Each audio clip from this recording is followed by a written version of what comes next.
Hello and welcome to the Mirror Gaming Walkthrough. We've got a cracking show for you today. We've had not one, not two, but three review embargoes drop today. Correct me if I'm wrong if I'm missing one. So we'll be talking about all those reviews dropping. We'll also be talking about Jim Ryan stepping down as PlayStation CEO early next year. We'll be talking about all the good stuff that he's been doing the last couple of years and maybe some of the not good stuff. We'll be talking about that.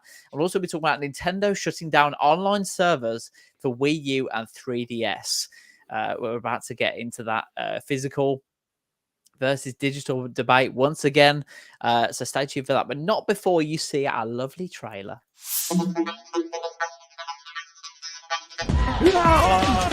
Are you prepared to go public with your KD online or no? Everyone thinks he or she is the best football expert on the planet. You see it in the back page of the Mirror, deal agreed. I think the most important thing is just to have fun. What? 310? No, what button is it? Well, hello. We're ready to come for the W, yeah? Oh, 12. Ooh, here we go. If you can master second man press, you will defend 10 times better. Today I'm going to be reviewing the PSVR 2 headset.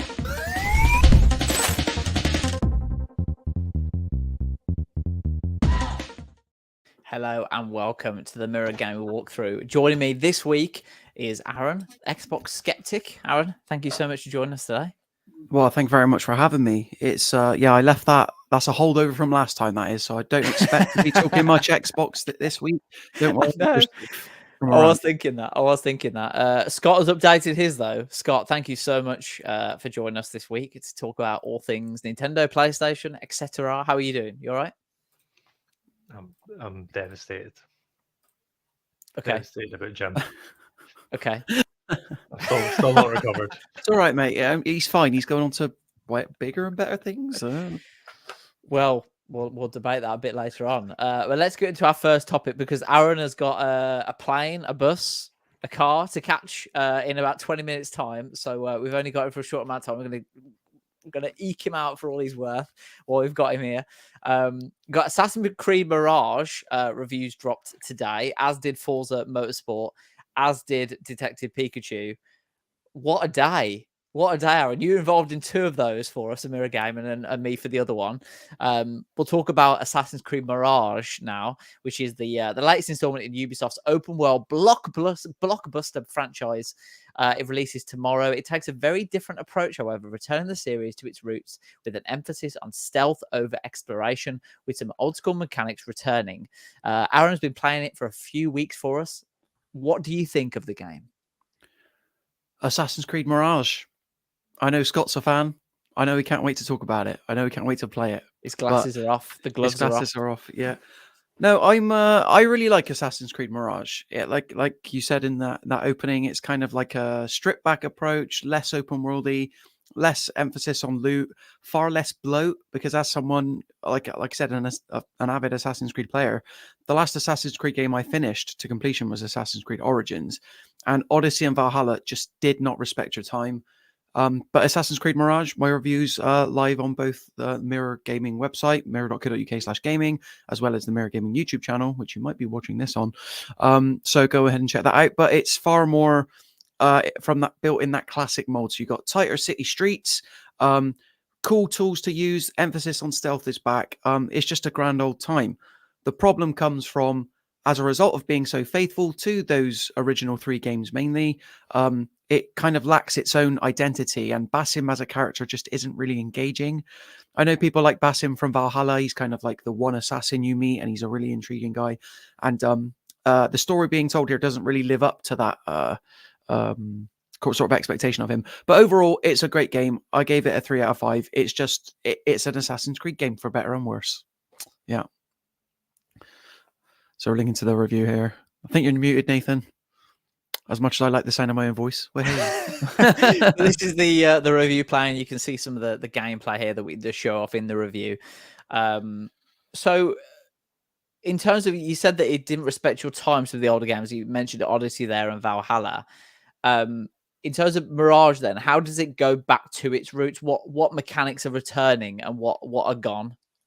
Yeah, so basically there's far less emphasis on like head-to-head combat now. So if you Right. get out, if you end up in open combat on the city streets, you're gonna have I would say, a tough time. And quite a few times I got my ass handed to me until you, and this is also part of my issue with the game, you realize that basically once you parry any enemy's attack, there's an immediate prompt to do an instant kill. And so Right. much like in the old games where basically rather than trying to do heavy attacks and light attacks endlessly, only to have them blocked, it's far more advantageous just to wait until an enemy attacks, then parry, and then follow up with an instant kill. So I was a little bit disappointed on that front. But in terms of old mechanics, pickpocketing, as you're seeing, is back. It's got a better use now because you can actually collect coins that are called tokens that have different uses in the world, as well as currency, as well as items that you can sell for currency to unlock cool things like costumes and stuff like that. And mainly, you got the emphasis on stealth as well. So similar to how like the parrying is back. A stealth kill is a stealth kill. And Odyssey and Valhalla, due to their weird level gating restrictions, got rid of that in the sense that you could be in a bush, there'd be an unsuspecting enemy, and as soon as you grab them to perform a stealth kill, because you were too low a level, this is in Odyssey and Valhalla, it wouldn't kill the attacker, which is obviously ridiculous, because if you're gonna like jab someone with a hidden blade in the head, I don't think there's much getting back from that, to be honest. So stealth finally feels viable again in Assassin's Creed Mirage, and that's one of the things it really does well. So and like I said, like the handholds back with the climbing structures, it was ridiculous in Valhalla to the point that you could literally press up on the analog stick, from what I remember, and you will climb absolutely anything. There's no thought process put into it at all. Whereas now you have to play it a bit more strategically. Can you actually get out of the enemy encampment using the wall that you're running towards? You have to be a bit more, thoughtful and strategic about it. So it does a lot of things well. It just doesn't do a lot of things we haven't seen before by very nature of it going back to the original trilogy. Two questions here. One, do you think this will be a success? And two, where's it going from here? Are those questions linked? Yeah, I think I don't know, because what I'd like to see going forward is Ubisoft to like similar to how sort of what Nintendo's doing with Zelda is you have your open world 3D Zelda, then you also have your top down Zelda. I know we talked about on the podcast that the Breath of the Wild and Tears of the Kingdom of it all might mean that there's suddenly a third pillar, but I think there's value still in this old style of Assassin's Creed, and because basically Ubisoft have come right out and said that we know there's 2 games in development at least. There's this thing called Assassin's Creed Infinity, which might be a live service platform, but there's 2 games called Assassin's Creed Hex and Assassin's Creed Red. Red being set in ancient China, Hex being set during the witch trials in England. And I think at least Red hews more closely to the Valhalla Odyssey style of open world ginormous RPG. And what I'm hoping for is that Hex, by nature of being set in England, is going to be more contained in this Mirage style. But then it's basically been all but confirmed. This is one of the cooler moves you're seeing here called Assassin's Focus, where you can pause time and just, you build your focus meter and then take them out. It's really satisfying. So I'd like to see them go down 2 roads and cater to the 2 audiences now, because we had like 10 years of this older style Assassin's Creed before it started to get stale. And then we've only had 3 of the newer games, and then it got stale very, very quickly. So I think by alternating, which as we know, Ubisoft likes its annual franchises, I think they could see a lot of success out of this. Will this game specifically be a success? Does everything right for an old school Assassin's Creed game?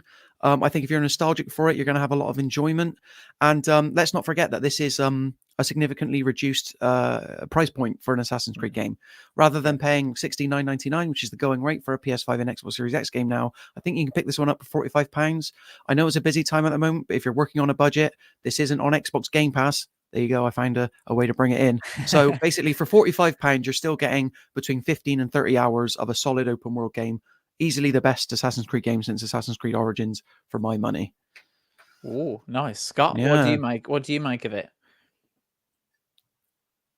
I mean, not that you played it, just that. I mean, from what you've seen. I've said this to Aaron. I might have said this on this very podcast. I don't get. Everyone was knackered of the Assassin's Creed of old. Everyone was like, we're tired of this. This is the same thing. And then 2-3 games later, it's like, okay, now we're back to that exact thing. I don't know. I mean, I'm sure the people who want that will like it. I still kind of hold a grudge for Assassin's Creed because, like, after that became popular, there was no more Prince of Persia, there was no more Splinter Cell. That Yeah. was it. Better games fell by the wayside for Assassin's Creed to go annual. But I don't know. It just seems like one of those, doesn't it? One of those. There you go. That's the exclusive thoughts of Scott McCrae. I think the other thing with Assassin's Creed is once I played Shadow of Mordor, it was over for me because the dogs are going mental. Very sorry. They clearly don't agree, but they're allergic to takes. Yeah, no, like Shadow of Mordor with the Nemesis system and all that made the Assassin's Creed thing interesting to me. Yeah. And I feel like a core Assassin's Creed is missing something like that. Yeah,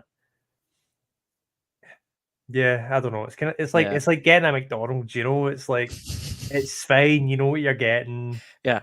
It's you get what you want every time and you're fine. Sometimes the chips are too cold, but it's the Assassin's Creed is like the comfort food of open world games, is how I've been describing it. Like it's kind of annoying how in each game they remix the mechanics so that, like, for a while there you couldn't even crouch. There wasn't a dedicated crouch button, which was ridiculous, and there wasn't a dedicated jump button in a couple as well. So because you've got so many different teams working on the same franchise, it's very hit or miss. But yeah, I think this one, for the most part, I can understand what Scott's saying. And you might be tired of this older style. I, for one, have missed it. And I think Origins came out in 2016. So it's been like 7 years since we've had a game like this. In a while. And I think the reason why I'm happy to return to a game like that is because it is 15 hours and done. It's not Valhalla, which is it just keeps going and going and going and going and going and going and going. And I know I'm making a point of it, but that is literally how it feels. And I've got a friend of mine who loves Assassin's Creed. He's put 150 hours into Valhalla. And I'm like, no, just no. No, we've got Jasmine in the chat waving. Thank you so much for watching, Jasmine. I know she's deep in confidential stuff at the moment, which is very exciting. So 12. Yeah. What was that? 12. The little callback there to my favorite. Okay, yeah. I get it.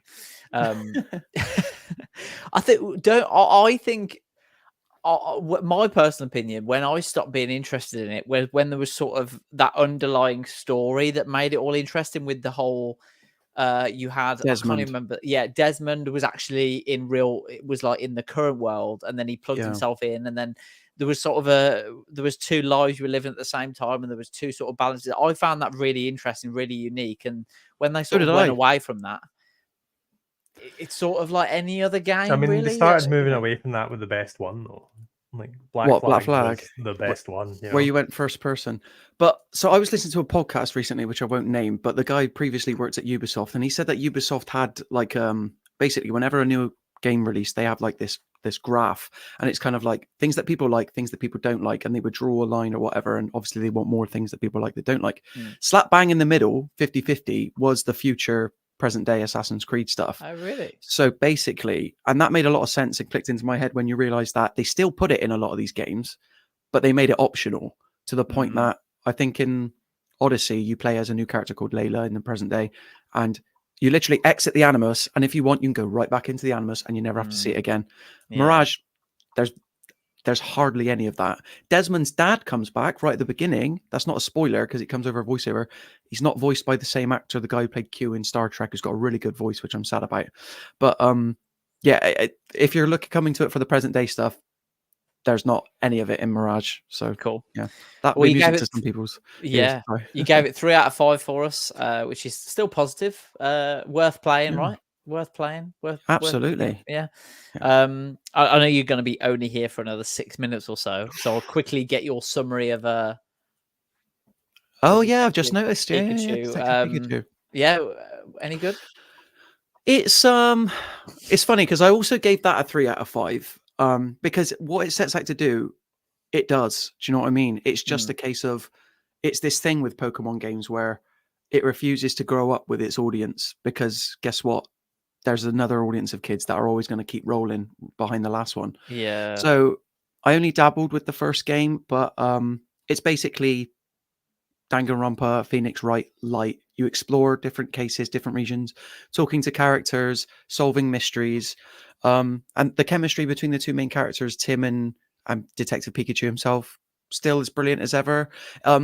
Really early on in the game, you meet Tim's mum and sister character again, and there's a direct reference to the fact that they weren't in the movie version of Detective Pikachu. Right. They're like, okay. oh, because in the universe of this world, the events of the first game have still happened, and Tim and Pikachu are kind of like minor celebrities. And they're like, oh yeah, it was great for you to, and they even made a movie about it. So funny they didn't choose to put us in it though.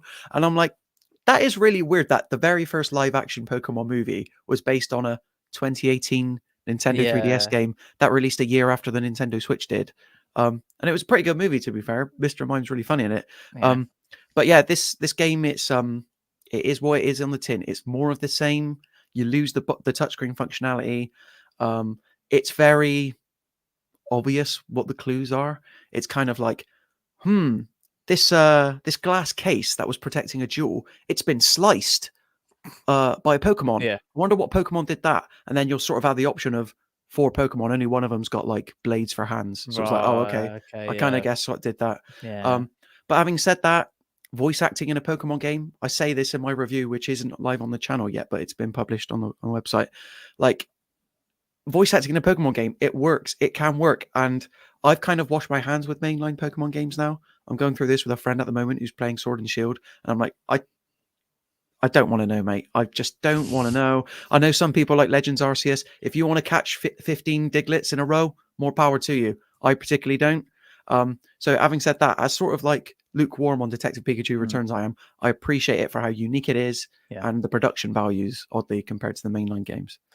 Cool. Well, thank you very much for that. Just that quickly 3-minute review. To the bit about Pokemon refusing to grow up with the audience. So you're saying you agree with my idea that Detective Pikachu should be chain smoking and should have a gun? Oh, absolutely. Do you remember that there was that campaign to get Danny DeVito to voice Detective Pikachu?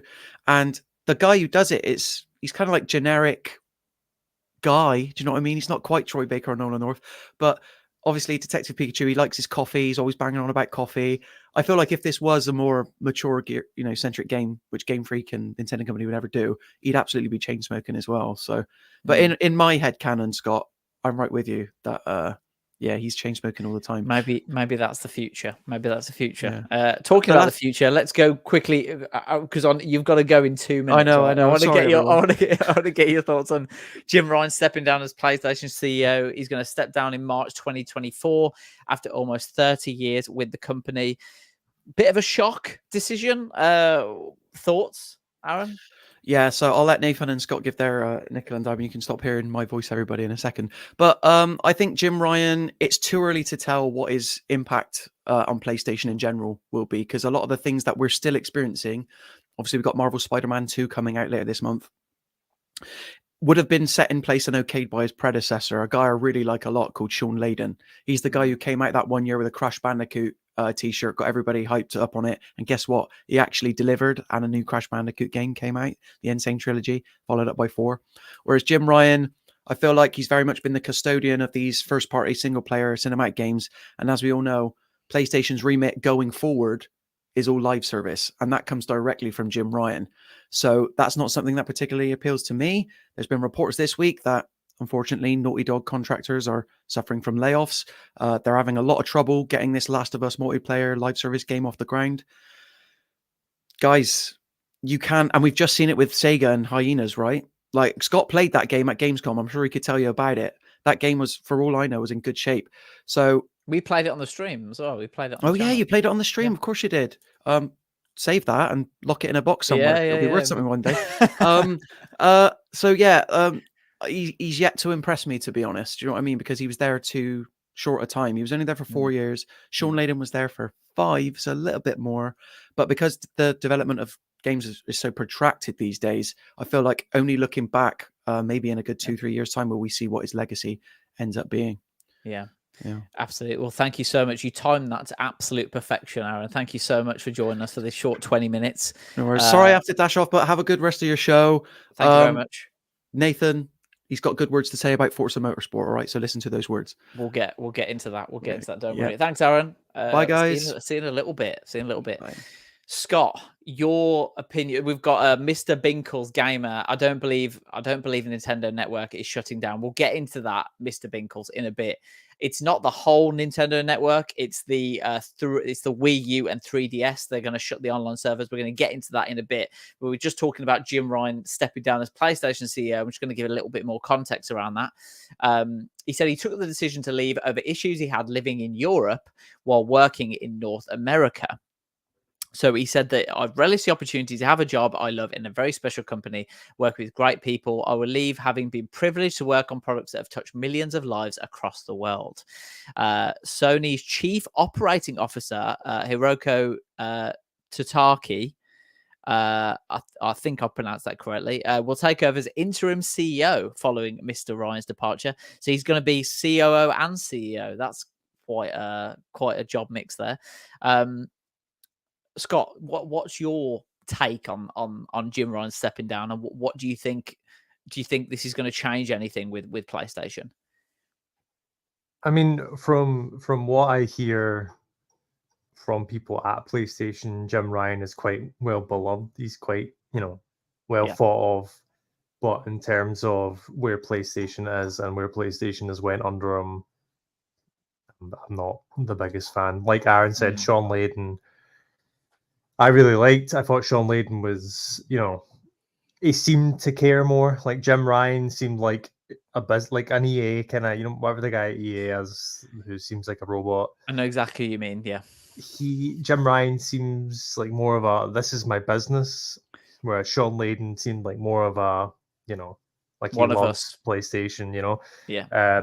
The same way Phil Spencer pretends to be, I guess. So, but I mean, like, under Jim Ryan, what's happened? Okay, why would anyone play this when he was looking at classic games? Japan studios shut down. Sony have just been making more and more of the kind of boilerplate AAA, like, their form, like Sony's format, which started under Sean Layden, and those are good games, but it's steadily becoming that and then live service stuff. Yeah. Which is where they're going. Japan Studios done all of their kind of like Japanese and kind of PS1 franchises are all gone. Like there's no Medieval, there's no Ape Escape, there's no, it's all become very, I don't want to say bland, because like God of War is still good, they're still good games, but it's like they've got a thing and they've kind of stuck to that. And then stuff like Destruction All Stars, where like, for a company that's biggest thing is how amazing their like single player like big games are, a pivot into live service where like the folks are like, the likes of Naughty Dog are now making multiplayer games. It's like, so I can't say I will particularly miss him, but then again, maybe the next one will be worse. Who knows? Yeah, that's it, isn't it? Be careful what you wish for, Like, just to quickly, like, Sean Layden brought back local Roco. He brought back, like, Medieval. Like, stuff that no one really cares about. Like, I care about, but, like, they're not going to be selling, like, 9 million copies. Yeah. So it's less of a sort of... it's more of like a business decision that has been taken. I mean, PlayStation is a business, right? So they've got to make money, but there are also bits that you need to give a little bit back to the community, don't you, to have that sort of positive impression and with the brand and everything. If Nintendo were run the same way, we wouldn't see another Metroid game. We wouldn't see another, F-Zero or anything like that. Yeah, that's true. That is very true. We'll get onto Nintendo. Don't worry, Scott. We'll get onto Nintendo in a little bit. It's really interesting time, isn't it, for PlayStation? Because it wasn't that long ago that we were saying, Xbox is in trouble. The first party games that have got coming out, everything's reliant on Starfield, right? That was only a couple of months ago. And now if you look at Sony and PlayStation's lineup, you've got Spider-Man 2, which is coming. And then Death Stranding 2. I mean,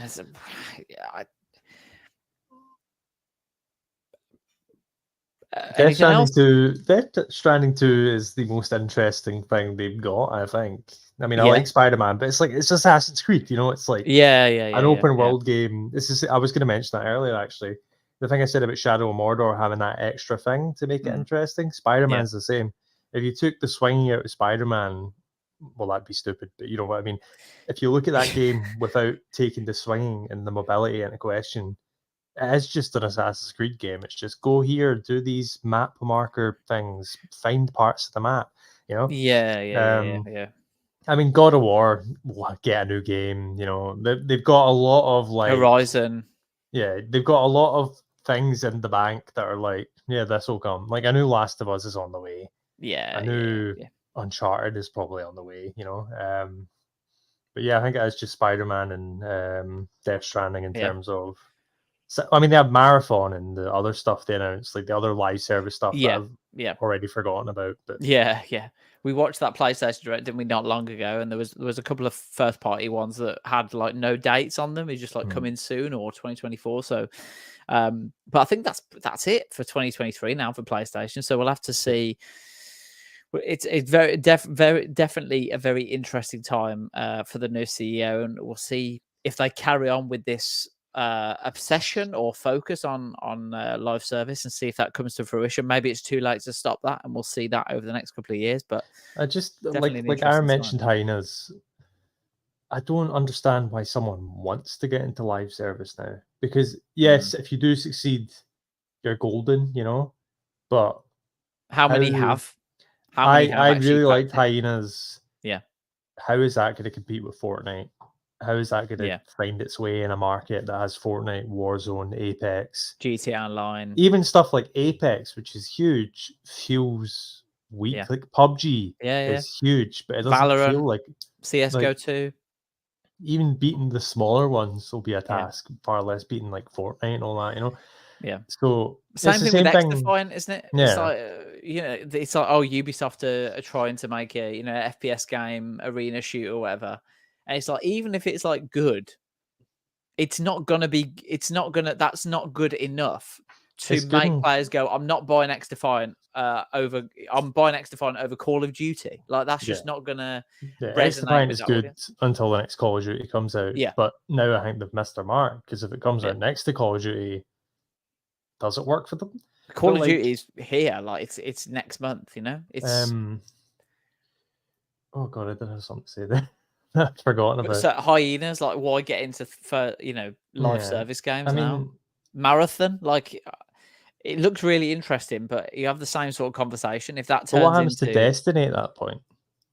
Bungie is now competing with itself as well. Yeah.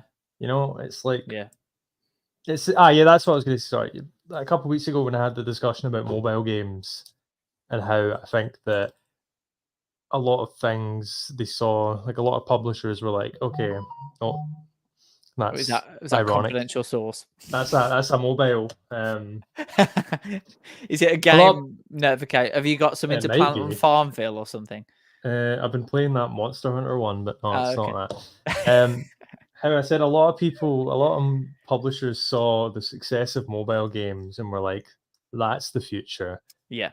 Consoles can go away. That's why the PS4 and the Xbox One struggled so much, because there was such a, do consoles have a place anymore? Yeah. Will mobile games take over? But then you slowly realize that mobile games don't work on phones, really. It's the same kind of thing. Like, everyone's like, okay, the market wants a Fortnite.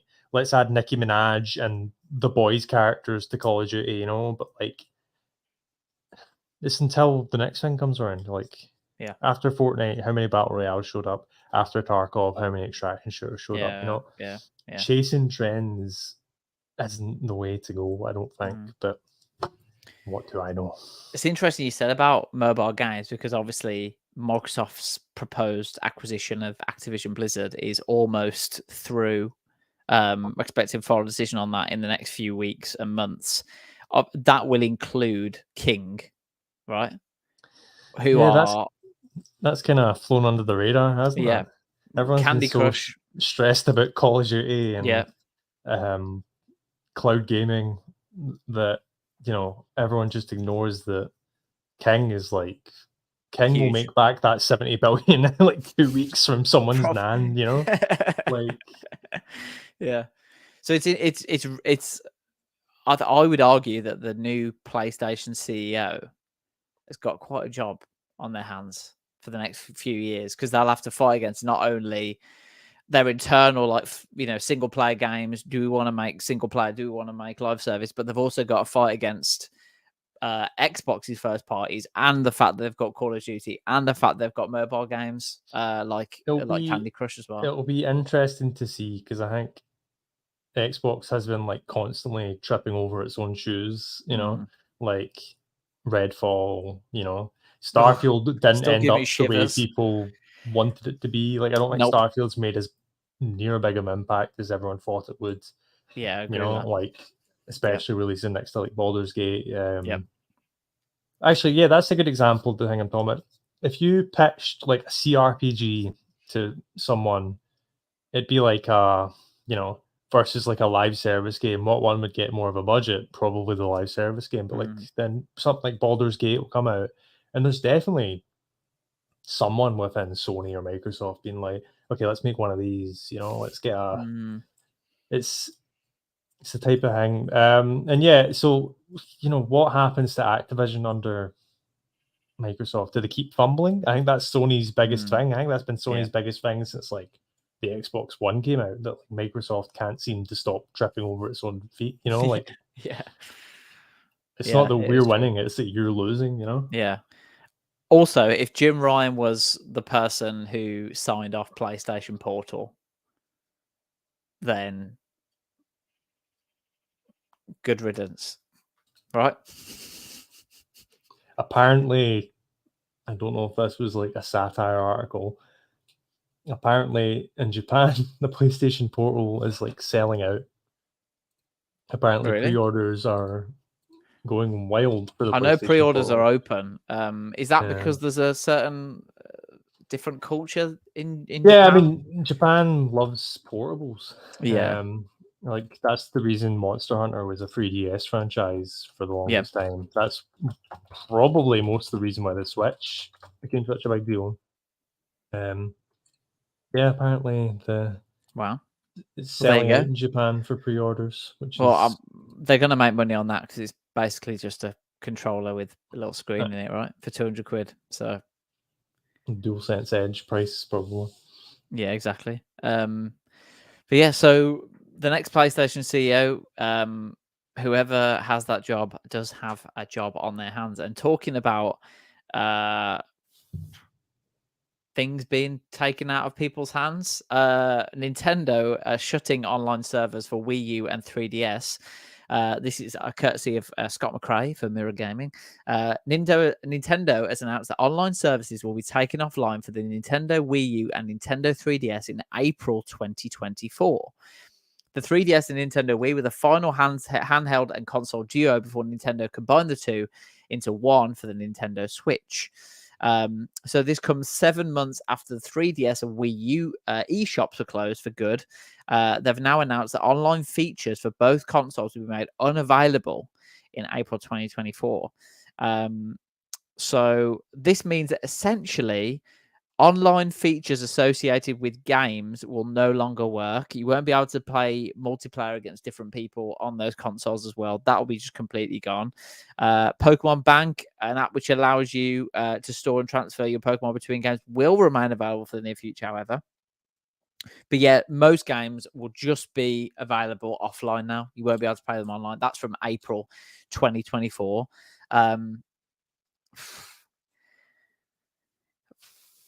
I don't really know where to go with this, Scott. I mean, they've already shut the eShop, right? Yeah. Were they on long enough for them to justify it, or is it too early? Where do you? Because I don't. The PS3 still gets supported online. Yeah, I think that support for that ended like the year the Wii U came out. Yeah. It's Nintendo are constantly quite bad at this. I don't know. They're a company about legacy and like their old franchises and all that, but now the only way to get Donkey Kong 64 is gone. You know, like the Wii U was the last place you could get it. It's not on the Switch. So what do I do if I want to play that? I either track down a copy for like 200 quid, or just like,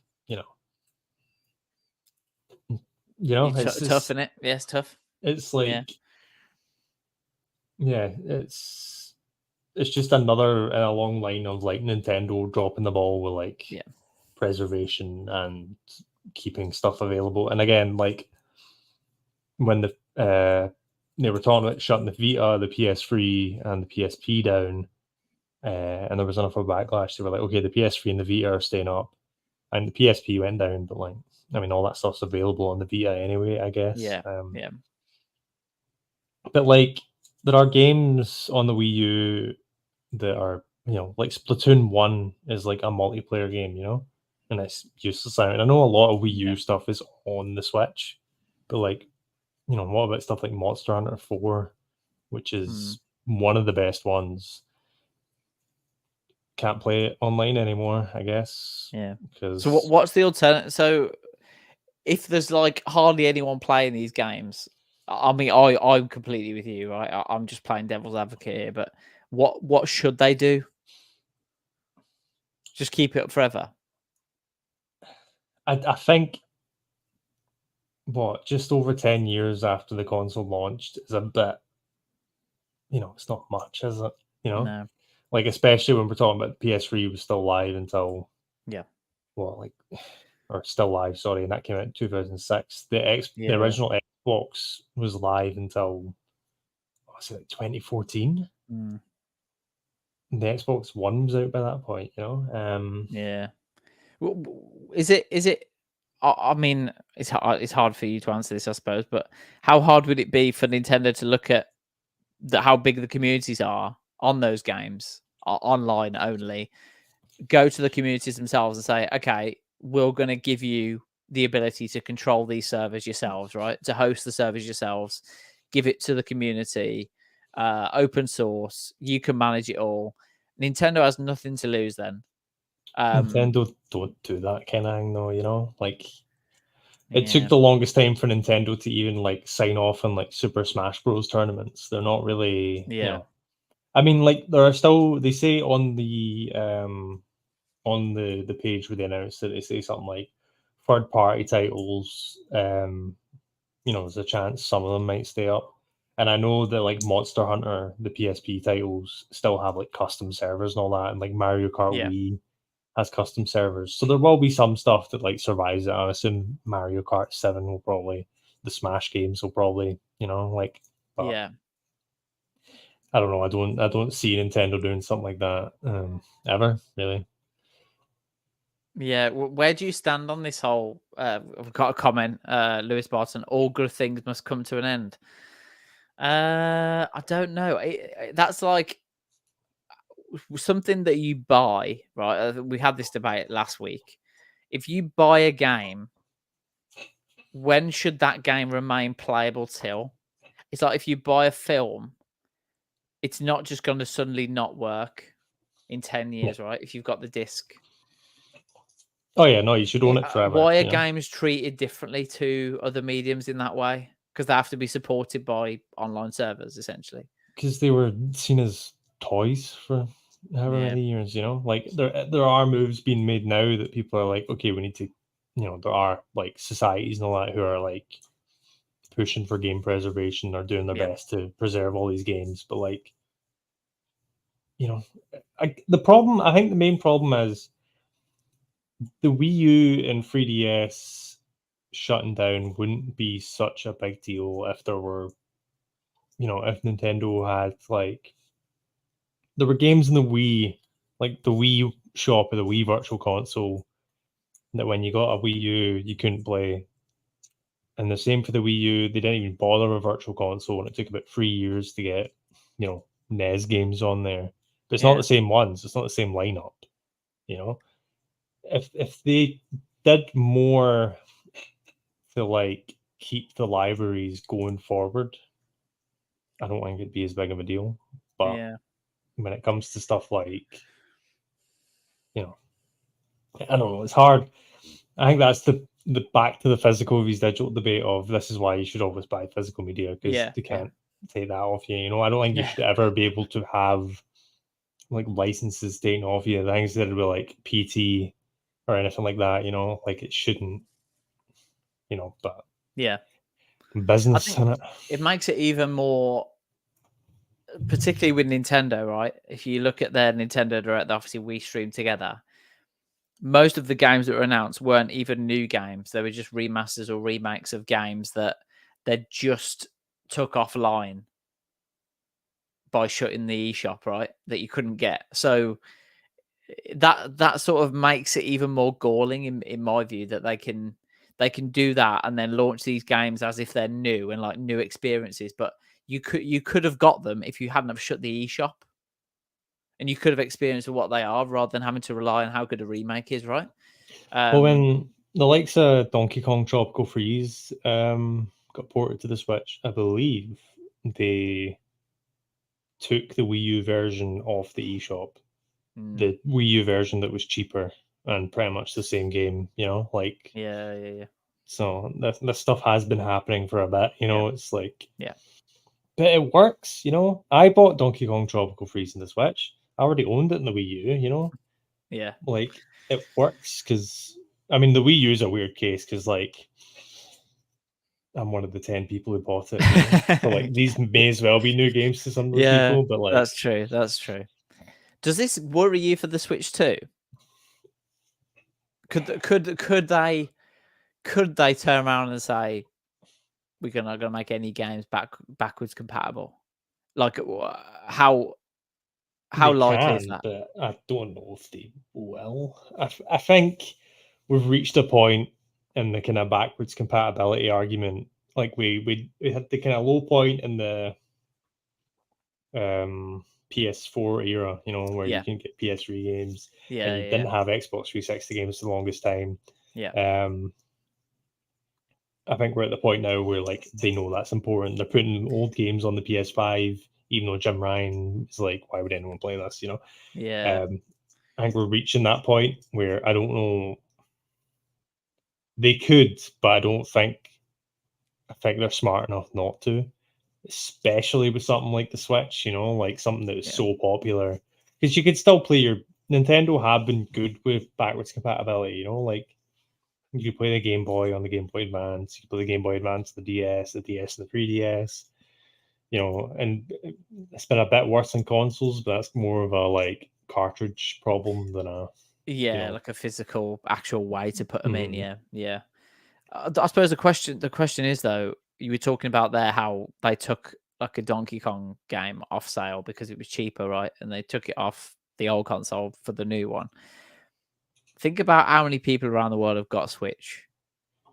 Why would they buy a Switch 2? If they can just carry on playing their games on the Switch. I mean, there will be a lot of people who don't, you know, but eventually stuff has to continue. Like, why would you buy a PS5 when you can still play all the PS4 games? You know, it's like eventually you'll get to the point where there's nothing new being made natively for the Switch One. I don't think it's going to be like an iPhone situation where this is the same ecosystem, but I think they would be. I think it needs to be like an Xbox Series X situation where like everything available on an Xbox One works. Yeah. But then there's stuff that only works on the Xbox Series stuff. I think it's slightly different with Nintendo, isn't it? Because there's a different sort of, because the Nintendo Switch was sort of old in terms of hardware when it was launched, we've come to expect a certain graphical quality with the Switch, and we know it's not on the same level as PlayStation, Xbox can do. And we've sort of got used to like different art styles and like, you know, fair play to all the developers and Nintendo themselves. Like the games that play on the Switch, considering the hardware, they look amazing. Like you look at Breath of the Wild and Tears of the Kingdom, incredible what they've done with it.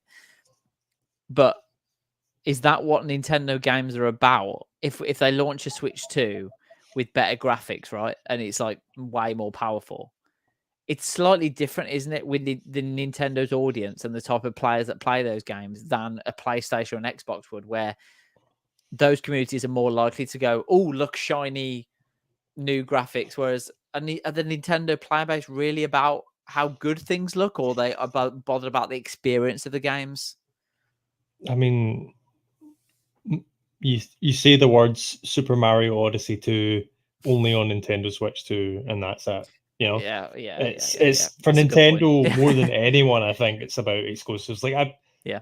someone buying an Xbox Series X is probably more of a like, look how nice this looks, look how nice it runs. You know, I part of me buying PS5 was like, I think all this loading stuff is really cool. Like I think the SSD speeds and stuff like that are really impressive, and the lighting's really impressive. But like, I can play Miles Morales on the PS4, you know? And obviously we're getting to the point now where like Spider-Man 2 is only in PS5.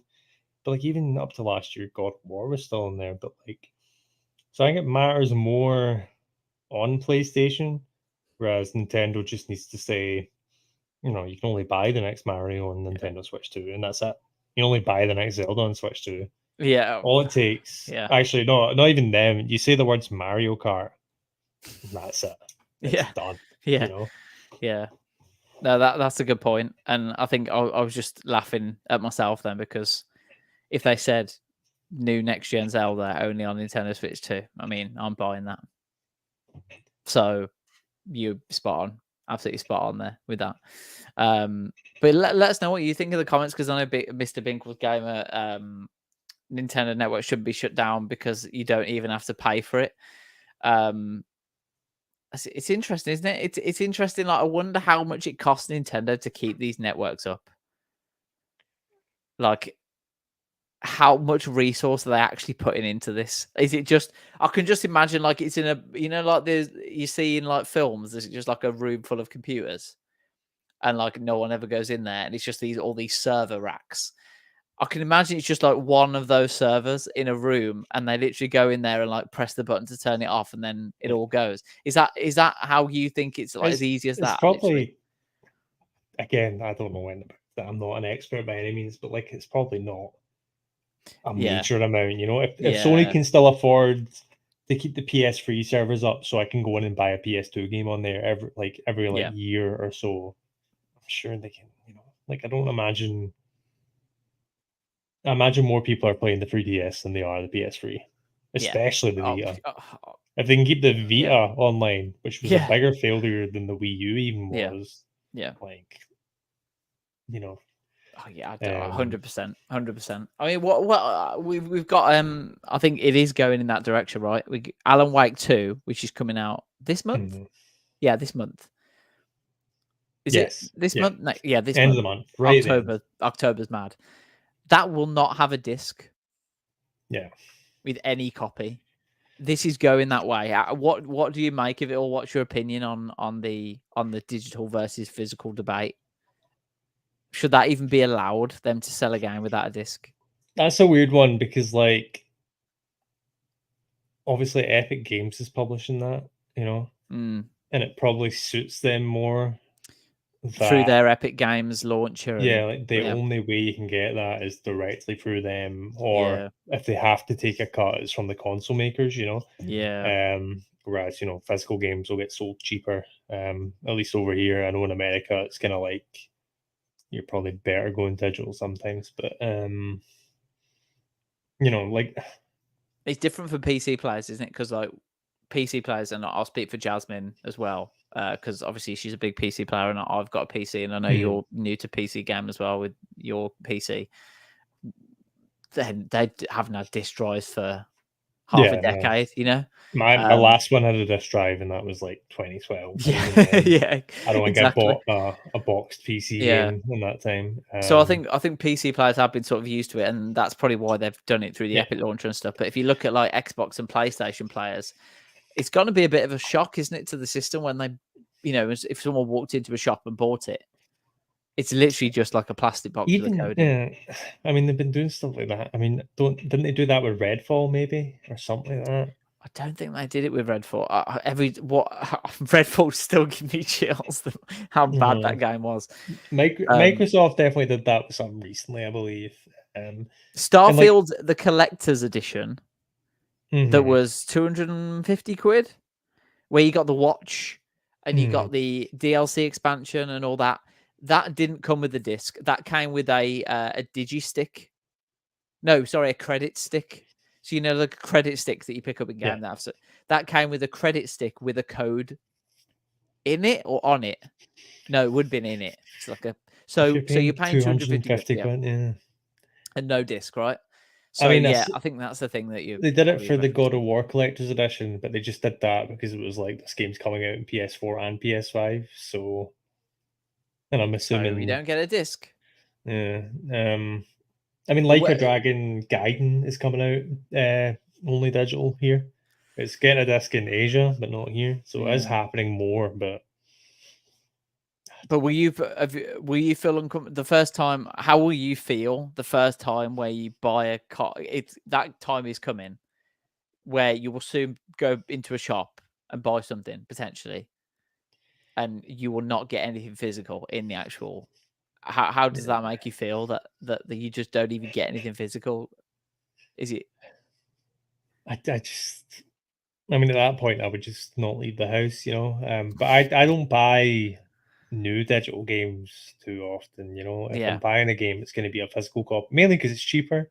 You know, that's the big thing. Like, why am I paying more for a download than something that you had to print a disc for and put in a plastic box and ship? You know, like, why am I paying more to sit in my house and click the download button? Yeah. Well, that's the thing, though, isn't it? This going to digital, it gives people like Nintendo, Xbox, and PlayStation, gives them that power to charge more because they know this is the only place you can get it, right? Yeah. So, it's.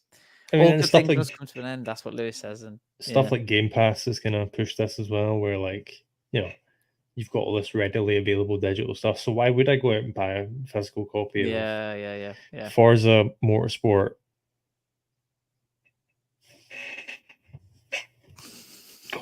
Go. Forza Motorsport.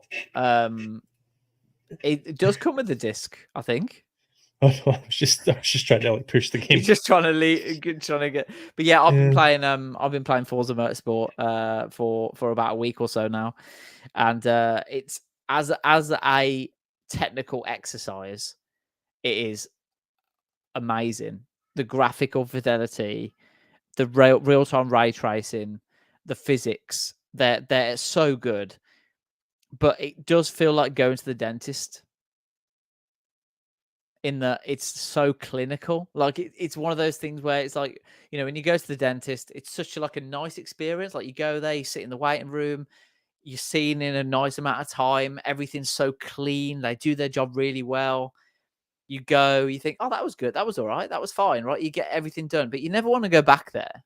And it's sort of that same experience with Forza Motorsport. It's like everything is very clinical, and all the modes are very. There's no it's all about the cars, and I know that's the point about these games, but there has to be some sort of personal human element to it, and there's just nothing there.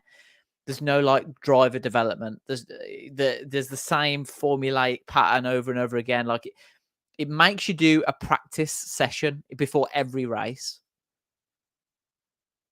Every single race, even though you can skip it in the menus, they never tell you can, and you have to dig it out in the menus to actually find it, and it says required on screen.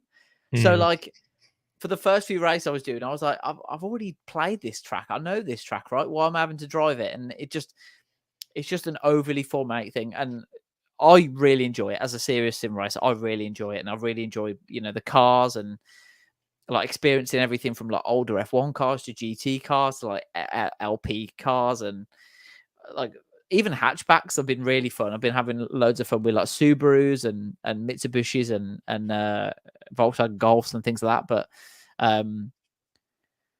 it's just a little bit clinical. It's a game that's hard to love. It's basically like Flight Simulator. Yeah. I've never heard anyone say, I love Flight Simulator, I go on it every day. It's like something you go on there to be like, oh, this is amazing, and then you don't go on it again for 6 months. It's that sort of vibe. I think, and this is ignorance on my part, but a lot of car games seem to just kind of be there to be like, we've got a new console, let's show the graphics, like especially Yeah. on the Microsoft front. And Yeah. Forza Horizon is really good, and that keeps the looks up, and that's like fun. That feels like what they want to be making. That's more of like a party game, isn't it? Yeah, Like, as well it's as a like driving game. Yeah. like GTA, GT7. Yep. I picked it up because I was like, this will look very nice, and I like it. I like playing it, but it's the same kind of hang where like Yeah. Repetitive. It's very clinical, Yeah. and it's like it's the thing that I like to boot up, and I like to go into like my garage and Yeah. like go into photo mode and see all Yeah. like the dirt splatter effects and all that. Like they Yeah, yeah. always look so nice, but I think a lot of them struggle when it comes to being a game, Yeah. So I get that. Like, Yeah, I'd agree. I think the most popular games are the ones that focus on a part of racing or a part of cars. Yeah. So you've got the Need for Speed, which is the customization and the lad car culture, right? That comes with that, and the fact that you can like put ridiculous spoilers on it and ridiculous body kits on your cars and stuff, and put nitrous oxide in your car. Like that's just so cool, right? And then you've got the more niche ones, if you can even call them that, like the F1 series, for example, where you can like be your favorite F1 driver, you can race on the same tracks as them, and you can like realistic sort of experiences compared with that. And even like Dirt, the Dirt series, like the rally games, like the WRC, like they're very popular within their communities because they're very focused on that specific style of racing. Whereas Forza Motorsport and Gran Turismo are sort of in the same league. I completely agree. Where it's like, who are they appealing to? It's like they're trying to appeal to everyone and no one at the same time. I'm a sim racer. I've got a full-on sim racing rig. I've got a direct drive wheel. I've got a dedicated like seat with a monitor screen. I play F1 games. I play R Factor, Assetto Corsa, all those type of sim racing games because I love the immersion of it. And I love Forza Motorsport, but like, does it add anything by playing it? Like, I don't feel like I want to go into it right now. I need, there's sort of no reason for me to go in there other to look at stuff, and I just haven't got the time to just go in and just look at pretty cars. I'd much rather play F1 and like do a driver career, for example, and like make myself in the game. And there's a My Team mode in the F1 game where you can make your own F1 team and like upgrade the car and create the livery and stuff, and that's so much better. And also, just to finish off a point about Forza Motorsport, they've changed the way the upgrades working on the cars this time around. So in Forza Motorsport, you can upgrade. There's 800 upgrades available, unique across all the different 500 cars, right? But the only way you can unlock the upgrades, and you can't buy them through microtransactions, are through this thing called car points. And the only way you earn car points is by driving that specific car. So you have to drive that car for hours to unlock everything on that specific car. And then, there are some cars, there are two variations because they're two different liveries.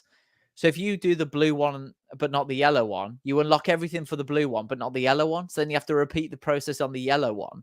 And it's the same with every single car. So it's just, I said it's like the first car PG. Like it's unnecessarily grindy, It's just unnecessary. And I don't really understand why. I understand why they've done it is to keep people in the game more, but it does feel a little bit cheeky to put that sort of mechanics in. Again, I'm talking as someone who does not have a big driving rig set up. But I liked Forza 2 and Forza 3 a lot. Is that the Motorsport series? Or yeah. Yeah. But as soon as Horizon showed up, I had no interest in going back to Motorsport. Yeah. But then again, I'd rather play Burnout Paradise than any of them. I'd rather play Crash Team Racing than any of them, So I'm maybe not the best person to judge, but... See, Horizon, I've played it for a bit and it's good, but it's not my thing. I only played it because I like cars and I like the graphics and stuff. But in terms of actual gameplay, I'd much rather rag around a track than go from point A to point B on like roads that like aren't challenging, like it's just straight. I I wouldn't place them quite as high as everyone else seems to. I think they're all quite solid. I mean, Horizon's cool. Horizon 4 was really cool because you could drive about like places you know, and that's always like a weird experience. Like, oh, I've been to Edinburgh and I can drive down it. And I can remember how terrible driving in Edinburgh is. But it's, I don't know. Again, it's Forza Horizon's also in a weird place for me. The same way you say that Motorsport and GT, they're not quite that full on sim, but they're not quite like the arcadey thing. Horizon, it's closer this year. Forza Motorsport is closer to a sim. Like it was sort of, it wasn't difficult. I don't want to sound too braggy because I'm used to sim races, right? But I was able to work it out quite quickly. But as a casual, if you just to turn all the assists off, it's hard, right? It's not easy to drive. But you have got all the assists there if you want to use them. Yeah, but I think Horizon falls in the same kind of thing where, like, it's like a fun arcade racer, but why would I do this when I've got, Burnout in Paradise, or Need for Speed Most Wanted, which is a banger, possibly the best driving game of all time, if we're being real. Outside of Crash Team Racing. Is that PS2 or PS3? No, I'm talking about the one. Did I say Most Wanted? I meant Hot Pursuit. You said Most Wanted, yeah. Hot Pursuit 2010 by Criterion. Absolute banger. Highly recommend it. I think they remastered it, maybe. I am, the reason why I got excited is because I'm in the Most Wanted camp. The BMW on the front cover, the story involved in all of that as well. I really enjoyed that. But yeah, I think that's about what we've got time for. This mirror game walkthrough. Thank you so much to everyone who watched. Thank you to Aaron, who had to go off at the start. Thank you to his thoughts on Assassin's Creed Mirage and Jim Ryan. Scott, thank you so much for joining me today to talk about Jim Ryan, Nintendo, and physical versus digital. It's always fun. And if you've watched us together on our Party Animal stream, you'll see that we have a very nice friendly rivalry going on there, even though Scott is way better than me, which does get under my skin a little bit. And I think it's fair to say our relationship changes when that game's loaded up. But I can't wait to see when we play that again. So if you want to see that again, make sure you get subscribed because we will be doing it. But thank you for joining me, Scott, today. Appreciate it. Yeah, anytime. I need to practice when it's on Party Animals. Yeah, well, I need to get practicing. Definitely. Thank you so much to everyone who's watched today. We'll see you next week at 4 p.m. on the Mirror Game Walkthrough. Have a great week and a great weekend. We'll see you next week. Bye bye.